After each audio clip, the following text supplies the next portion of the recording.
What's up, HyperFast Nation? On this episode of the show, we're bringing you another episode from the 2023 HyperFast Agent Summit that was held in October in Arlington, Virginia. And on today's episode, we have a top agent panel. It was hosted by Michael Rivero from Top Shots Marketing. Michael is a world-class marketer, speaker, and trainer who's helped thousands of real estate agents.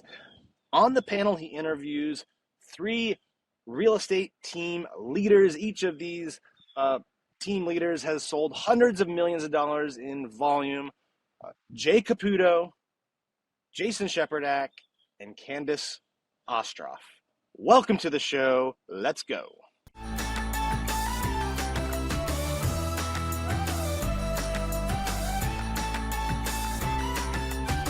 I'm going to bring to the stage Jay Caputo first. We got Jay Caputo. Where are you at?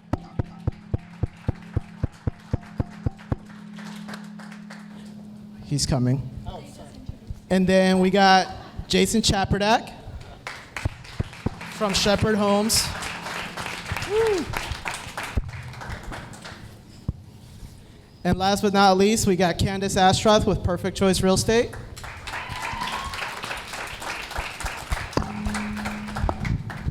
So they're the focal point, okay? So we'll let them have that, and I'll sit here like Ellen DeGeneres or something. You look like Ellen. Thanks, man. All right, and I just need to ask each and every single one of you for your permission really quickly. Is it okay if I use some really good laid out questions that I wrote down for these guys? Okay. Because if I go off memory, I'll ask about like how they're using marketing, and then I'm going to make it a whole hype show for me. So first and foremost, just by show of hands, how many people here are looking to either join a team or grow a team of their own? Okay, so this is the kind of people that we want to actually listen to, okay? Whoa. So with that being said, first question is an easy question. Am I tripping? Okay. Mic check. So first question, and we're going to start right here with Jay. Who are you? What do you do? What makes you unique? Let's get the introductions out the way. Hi guys, my name's Jay Caputo. I own a boutique real estate brokerage called Brushstroke Properties based in Falls Church. I was a chef for 24 years before I got into real estate just over 5 years ago. So I just kind of have a different mentality and mindset about work ethic and stuff like that. So I guess that's what makes me unique. There you go. You guys should see his cooking. It's so good. And taste it too. So next barbecue. We got Jason Cheperdak. Who are you? What do you do? What makes you unique? Hey everybody, my name's Jason. I run the Shepherd Homes group. I was a international figure skater, ice dancer for a long time, so I can do like fun stuff like this and hold it here. I was a store manager at Target. If you shopped at Potomac Yards, I was the guy that made sure your diapers were out of stock. Sorry about that. But then I started my real estate career as a store manager at Target and sold about $75 million in real estate my last year working full time. Started the Shepherd Homes Group, and this year we'll do close to $250 million in sales this year. Woo. Woo. Candyce. Hi, everyone. I've never been a performer, but growing up, one of the things that was very true to me was, and it's a life event that I went through as a young child, and one of the things I learned was having someone's back and being there for them and understanding and listening to them. And so that's just been my core values growing up, and it's a big piece of who I am today, and that's who Perfect Choice is. So I'm Candyce Astroth, the founder of Perfect Choice Real Estate, and our core values here at Perfect Choice are listening, protecting, and being there for our client. Very cool. Thank you, Candyce. With that being said, who here wants to make more money in the next 12 months? Who wants to have more deals? All of us, right? Ooh, we're all here for that. So with that being said, my first question is, what are some strategies or techniques that you have found that are most effective right now going into the new year? And we'll start with, yes, Mr. Cheperdak. Is the question to make more money? Yeah, so what are some strategies or techniques that you're using right now to find more deals in this market? To find more deals. Well, I think everyone's got like a core competency, right? So if you look at your business and say, what am I best at? I guarantee you everybody's got something where a core part of their business comes from. Yes or no? Raise your hand. Yes? Right? So I think for us, we said, okay, well, what are our top 5 competencies, like in order of like most deals to least deals in our top 5 categories? And then we doubled down and had a really intense business strategy in all those top 5 and said, well, if we can increase our top 5 by 30%, what would that do to our business instead of trying to implement 10 new things, right? Who here gets like an advertisement for a new lead source every day? Everyone, right? So instead, we just went back and said, what's our top 5? How do we do our top 5 better and improve on those with a real strategy? And we saw huge growth this year. We thought 37% increase in sales year over year in this market with that strategy. That's awesome. That's really good, Jay. It's really just a reiteration of what you're doing. We also dial really deep into the locations that we're really successful in. And so we take the lead gen sources that we're good at and the locations that we're great at, and we combine those two things together and dove really deep, and we too are about 30% up this year. Candice? I think what we're really focusing on is identifying who we are and our brand, and making sure that the agents also believe it. So whenever they're going out there and they're interviewing with their clients and they're having that initial call, they're able to really sell themselves, because that's essentially what you're doing, right? If you believe in what you're doing and what you're selling, which is yourself and your services, having your client believe in you and trust you is the biggest thing, right? So being able to do that, but then also doubling down on what you're good at. And I think what Perfect Choice is good at is our sphere. We're good at loving on our people and getting referrals. So making sure that that's the cheapest lead, right? Your past clients, your sphere, who you know. If you can really love on your people and get them to, and train them to refer you business, I mean, you're gonna be doing well there. Very good. So some things that I got from that was, first and foremost, focus on what you're good at. Focus on kind of like what we would call your unique ability. Double down on that process until you're really good at it, and identify who you are so that it's a lot easier for you to identify with the clients that you do want to work with. Has anyone here ever worked with somebody that they wish they never had worked with?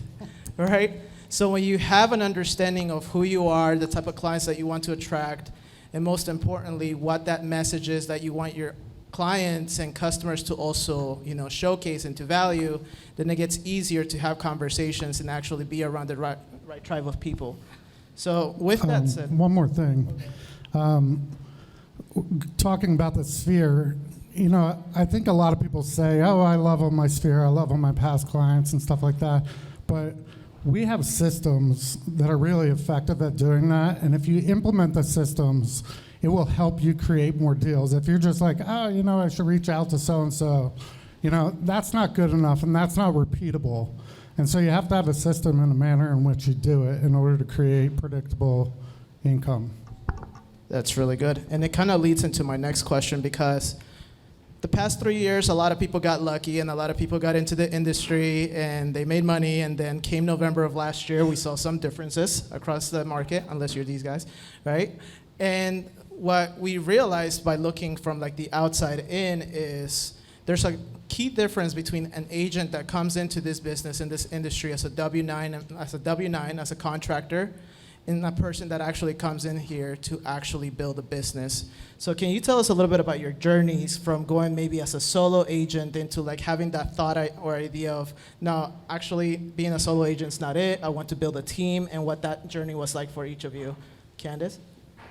Well, I always knew I wanted to build a team. Not when I first got started in real estate, but I've been selling real estate since I was 21, and I've sold real estate across the country. I'm a military spouse, so I've rebuilt my career. This is the third time, and I actually got started in this market at the very end of 2019.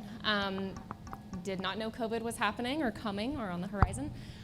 Finally established Perfect Choice Real Estate in 2020, and then boom, March of that year, COVID hit, and I was like, this is what I'm doing, it doesn't matter. I'm putting my head down and we're sticking to it and we're pushing strong.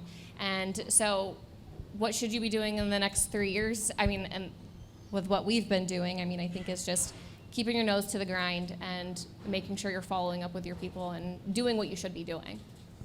Very cool. Yeah, I would say you really got to ask yourself, do I want to run a team, and is there a benefit to running a team? I think for a lot of people, when you start, you have to drive by personal production. If you don't have personal production, in my opinion, if you're not doing more than 25 million a year, you're not ready to even consider that, right? Because once you start to hit 25 million, you start needing admin support to help. If anybody's hired an admin, right, $60,000 a year for that admin, you spend a bunch of months, and by the time you hired them, you've trained them, then they might quit, and you're back to reset, and then you lost sales because you're trying to hire an admin. And I've met so many people and coached so many people where it's just so hard to build that team that it might not always be worth it for you, and it also really affects lifestyle. So then there's the benefit of saying there's so many teams emerging, so many amazing people out there that can carry your business forward. If you just join a team and plug into their systems, what would your lifestyle look like, both time and income in that environment? And I think that's a decision a lot of people need to make. When we all started teams, I can't speak for them, but for me, I ended up working like 30 to 40% more starting the team than as an individual realtor, and had to drive individual production and reinvest my income into the business. So for you guys, if you're thinking about, well, what is my life goal? I would just say, what's an income goal? What's the number of transactions needed to reach that? But then also leverage what time you want to spend in your life running your business to create that goal.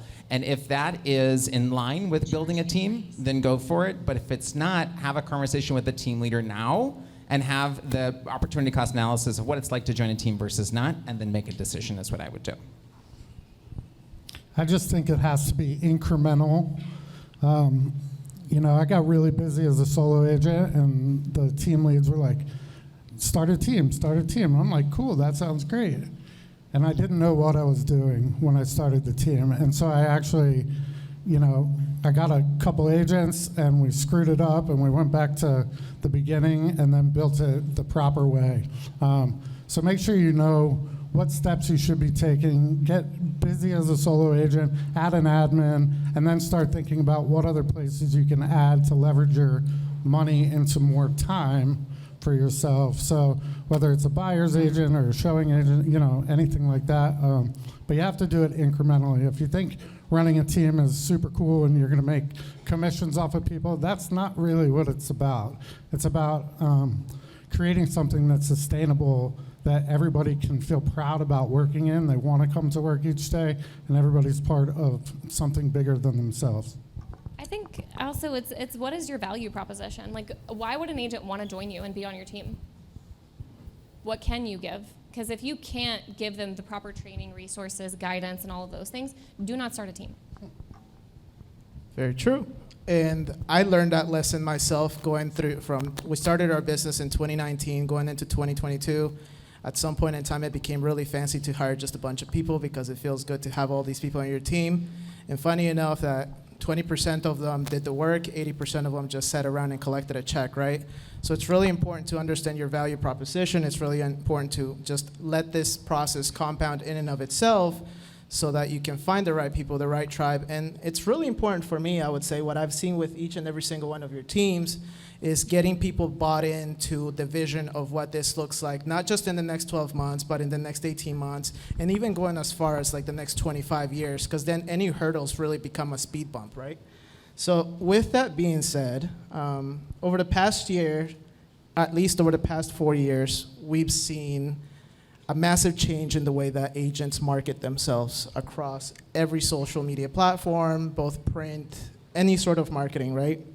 So how have you guys adapted and adopted new lead generation tactics to stay ahead of the competition? I hired you.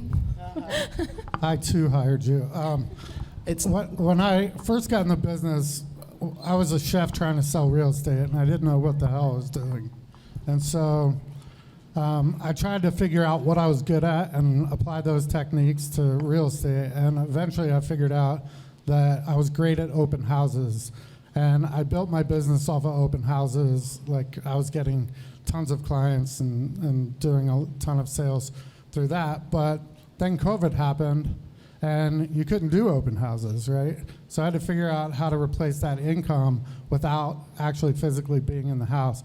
So I really leaned heavy into digital marketing, hired these guys, and going forward, that's like virtually all I want to do, because I don't want to host open houses anymore.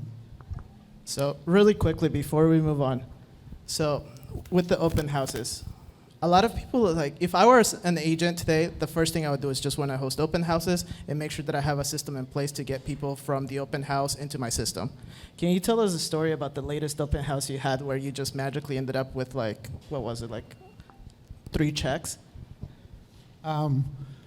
Hosting an open house is good, but being efficient and getting leads from the open house, that's where the sauce is, right? So I just figured out what I was good at in the system that I use to talk to people and try and help them. You know, very quickly you have to get people to realize that you're there to help them. You're not there to sell them, or you're not just going to sit in the corner and be like, let me know what the house, if you like it, you know. And then once you get those people, you got to put them into some sort of follow-up system, CRM, and you actually have to do the follow-up. And so, you know, I wanted to increase my average sales price, so I did that by sitting in more expensive open houses. And, you know, working with $2.5 million buyers, you got to meet them somewhere. And so I was just able to capture a bunch of leads through that, and they would go and buy and sell. And we're working with some really high-end people just from sitting in high-end open houses. Cool. I love this analogy with Nike, right? So if Nike opened up a hotel, could everyone kind of understand what the inside of that hotel would feel like? Raise your hand if that's the case, right? Because it's not the Nike check that's the brand, it's what the brand stands for. It's the expectations of the brand, right? And so when I thought of growing a team or growing something, you know, there's so many realtors. Look around, there's so many of us. But in the end, the consumer can only remember a feeling or something very consistent. That's why we all remember Nike. So we thought of creating something that wasn't about a person, and we decided on a shepherd, which was a symbol of somebody who guides and protects those they care for. And then over the years, we've evolved our branding so the word shepherd is really, really big. And now when we go on appointments, people say, oh, you're the shepherd guy. Yeah, we're here to guide and protect your family. And we book the appointment. And then all of our marketing has come into that. Video collateral, print collateral, messaging, direct email marketing campaigns. And it's the consistency of every form of content and omni-channel advertising that we talked about with social media earlier, print collateral, video collateral, that needs to represent that clear brand recognition, not just something that people see as a sales tactic, but a true brand. I think that's very different. And so I encourage every realtor to say, well, what is the brand that when someone meets you, they think about? Not just what you're standing for, but what they think about. Just like when I said, well, what a Nike hotel looked like, you all knew. That same concept in your business, I think, is a massive change, and it's a huge investment. And if you can do that in your business, you'll see a huge impact. Follow that. What's the question? Sorry. So taken back. Well, it was really how you adopt and adapt lead generation strategies to stay ahead of the competition and as you build your brand. Okay. You got this. Well, so I did hire Top Shot Pro with Michael, and what he has been really diving into is helping us identify our brand and what we represent at Perfect Choice. And so diving into that, but then also telling our clients about it and then being able to put it out there for the world. I was kind of like a secret agent. I knew my brand, I knew what I stood for, but like, you got to put it out there. No one's going to know or believe you until you put it out there for them to see and get it in front of them. So that's kind of... That's secret agent piece. Yeah. You can't be a secret agent. No, you've got to put yourself out there. And so that's really what we're working on, is just getting in front of the client we want to work with. We have an ideal client set, and we know who we want to work with now, and we're trying to get in front of more of those people. We're in that position now, but like when you're first getting started, you want to work with anybody. You will be morph into whatever that person needs or wants at that moment. But like when you're starting to grow into this brand development phase of your business, you are really honing in on who you are and what you stand for, and then how you get that in front of your client. I believe in this wholeheartedly. Like, each and every one of us are very different, right? We're all in the same business, but we're all in it for different reasons, and we're all just very different individuals. And it's really important to lean into who you are. Don't try and be somebody else. He and I could not be the same, you know, put the same exact message out there, but our messages work for us. And so when I started my brokerage, we called it Brushstroke Properties, because I believe every deal, every client is a blank canvas, and by the end of this transaction or this road, we should have a beautiful painting that they helped create. It's not a deal that, I'm not shoving a house down their throat. I'm not, pushing anything on them. I'm trying to help them get what they want. And so we have the tools to create the brush strokes along the way. It should be a beautiful painting by the end. So we all have different brands but similar philosophies. But I like how you just said tools, because I think that that's a really big key feature of whenever you're getting in front of your client and making sure that they have the correct tools to be successful with what their goals are, whether they're an investor or a home buyer or whatever that is, making sure that you have those correct tools and resources in place for them. I love this. So essentially, what I take away from all of this is, and it's very true, like the paperwork that you guys do for your buyers, for your sellers is pretty much the same thing, right? But people are going to choose people. People are not going to work with the big box brokerages or anything like that. They're choosing to work with you. So the way that we've gone ahead as far as talking about how to define your core values and identify what your brand is start by paying attention to things that have shaped you till this day, right? They do say that between ages 9 and 13 is when we typically form our core values, because either we're going to honor something or heal from something. We all have those stories, and if you keep those to yourself, that's a lot of baggage that you're also carrying within yourself, and that shows. But when you start sharing that with people and you just let go of the fear of what might they think, and you just do it for the sake of the people who do value your opinion, who do value your thinking, it gets easier to find those 5-star prospects again, the people that we actually want to work with, not the ones that we're trying to repel. With that being said, for me, the last question, and this is my favorite question, is if you were to start over from scratch in 2024, what are the first 3 things you're working on to guarantee success in the next 12 months? Who's going to take that one? That's a big question. Rock, paper, scissors. Just starting from, okay. Blank canvas. I mean, I think really just, when I moved here, I didn't have a database. I didn't have a sphere or past clients. I knew no one. So I think that there are a lot of resources here in Northern Virginia that I didn't know about, and I should have reached out to try to figure out about, like, networking groups. There are so many around here. Actually, just got my one of my good girlfriends got into interior designing, and she is consistently at a networking event, and she knows so many people that can do so many things. And I'm like, anytime I need somebody to do something, I just call her. But like, I would capitalize on the opportunities that are here in this area, in this market, and then really start building out that database and start working on a referral network harder in the beginning, because the cheapest lead or the cheapest business you can get is a referral. And a referral handoff is the easiest close as an agent, right? Love that. I got my top 3. So Let's hear it. I worked full time. I was a secret agent. I was working 50 hours a week at Target, and Target did not know that I was a real estate agent, and my clients did not know that I worked at Target. I would change in my office, guys. I was like really lame version of Superman. Like really lame. The Target version. No Yeah, cape, no so cape. much red and khaki. So if I was starting again, right, I joined a team. I would join the best team I could. And I look back on my career, and I remember working for an agent, phenomenal realtor. I learned more working for him in 6 months than I did in any other time in my real estate career. And I basically worked for him for free. I walked in, I found the best agent I could. I said, let me work for you. I'll do whatever you want at whatever split you want for 6 months, and let me learn from you. And I basically made nothing, but that catapulted my career, because we all have the same amount of time, right?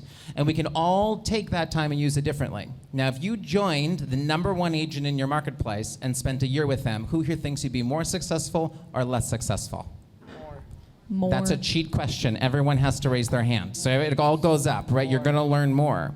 So that's how you use time differently. So I would join the best team and the best realtor and do whatever I could to learn from them as much as I could. And that would be the first thing I do. The second thing that I would do is track data better. I look back, and the best thing I ever did, which I could have done better, and now I do really well now, is I have tremendous data of every past client, my database, and a weekly update on every single contact that I have. I can go back and find the very first transaction I ever did, name, phone number, email, where they are, where they live, their favorite color, and my correspondence with them in my database. If you have that, you won't miss any past clients.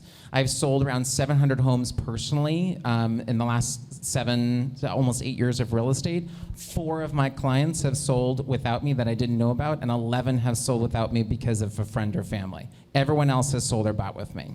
Pretty amazing data, right? So that'd be the second thing that I do. The third thing that I do is the moment I had the money, if I was not on a team, I would hire an admin the moment I could possibly afford it, and it will transform your business. And I would hire a licensed admin who could show homes, leverage my time, level up my business. And that's if you can't join a team. Because if you join a team, well, you walk in, you have every resource in the world, zero excuses not to do it except for your own actions. Kind of easy to sell 25 homes, 30 homes in your first year of real estate. If you guys do those top three things, there's no reason why anybody can't sell 20 million a year. It's just a choice. Tough acts to follow. I believe wholeheartedly in the database. And so you should be trying to add 2 to 4 people a day, not a week, a day to your database, and then systematically following up with them. So whether it's the ninja selling method or any other method that you will do, you have to have a systematic method to follow up with people. It's plain and simple. So I would start with, like she said, networking, increasing my database, tracking, and time blocking is really important. For me, one of the most important things, everybody's different. So not everybody wants to make 100 phone calls a day or, insert lead gen source here. You got to find something that you like to do and be the best person in the history of real estate at that one thing, and then once you're great at that, add another source, add another lead gen source. And so a lot of agents start and stop. I think this first speaker was talking about the piece of popcorn, right? You put popcorn in the microwave and you keep opening the door and it won't pop. I mean, it's so true. Real estate agents find the next shiny object, like you were saying. People are sending you, hey, cheap, easy lead gen source, blah, blah, blah. It's all a bunch of crap. Like, the best lead gen source is something you're gonna work your ass off at for an extended period of time until it works. So get great at it and then add another source. And then get great at that and add another source. That's how you grow your business. That's this awesome. is such good advice, guys. Listen to it. I know realtors that have built their business on Realtor.com. I know other realtors that can't close a deal on Realtor.com. That's right. Just as a key example, right? Same leads, different outcome. Jay, phenomenal point. Absolutely. So I would call it across the board with everything that they just shared. It's just a matter of having a circle of focus. Focus one thing until you become a master at it. Learn to leverage your time by hiring somebody into that process, and then get on to the next thing. And I mean, there's proof. Tony Robbins says you don't have to reinvent the wheel. You can simply model those who have already done it well. The people who put on this amazing event, they've done it. These people have done it. So you can do it too. It's just a matter of getting really laser focused on the one thing that you're going to do exceptionally well. And the last thing that I'll leave you with is, because I'm a social media marketing guy, right? So if any of you have ever thought of, I don't know what to post, I don't know what to say, I don't know what to talk about, I don't want to create social media content because I just don't know what to post or say or do or act, or just I don't know. There's a QR code right here where you guys can get up to 365 video content ideas that you can go ahead and start implementing into your business right now. Some of them are about your lifestyle, some of them are specifically for buyers, some of them are for sellers, for investors, and everything in between. So from this point forward, over the next 365 days, once you guys download this, I'm going to be checking on each and every single one of you to take action, right? Because it's really good to learn information, but once you implement the information, you actually see the transformation in your business. And remember that you guys are in the transformation business as well. People are going through a really expensive transaction with you, so you're looking to transform their lives, and we owe it to ourselves and everybody that believes in us to do our freaking best. Thank you guys for being here, and thank you all. Thank you. Thank you. Hey guys, I hope you enjoyed that episode of the HyperFast Agent Show and getting a live look into one of our events. We put these events on multiple times a year. We also do weekly coaching calls through our HyperFast Agent program, as well as for the agents who join us at eXp Realty. And if you're thinking about making a move to a brokerage that will allow you to keep more of your commission, become an owner in the company, and build residual income, Carrie and I would love to be your business partners. We will coach you, we will guide you, we will help you scale your real estate team, we'll help you build your revenue share organization, because we are truly partners with you when you join us at eXp Realty. And that's why we've become one of the fastest growing groups ever in the history of eXp. If you want to learn more about partnering with us, you can just pick up your phone, your cell phone, send me a text message, 703-638-4393. Yes, it is me that will answer, and I'll respond and send you some information, and we can schedule a call on Zoom. All you have to do, if you're thinking about partnering with me at eXp Realty, or you just want to compare it to the situation you have now so that you can make a fully informed decision, you just have to pick up your phone, text me at 703-638-4393. I hope you enjoyed this episode of the show. If you did, please like it, give us some comments, leave us a review on iTunes, and share it with other real estate agents. We'll see you next time.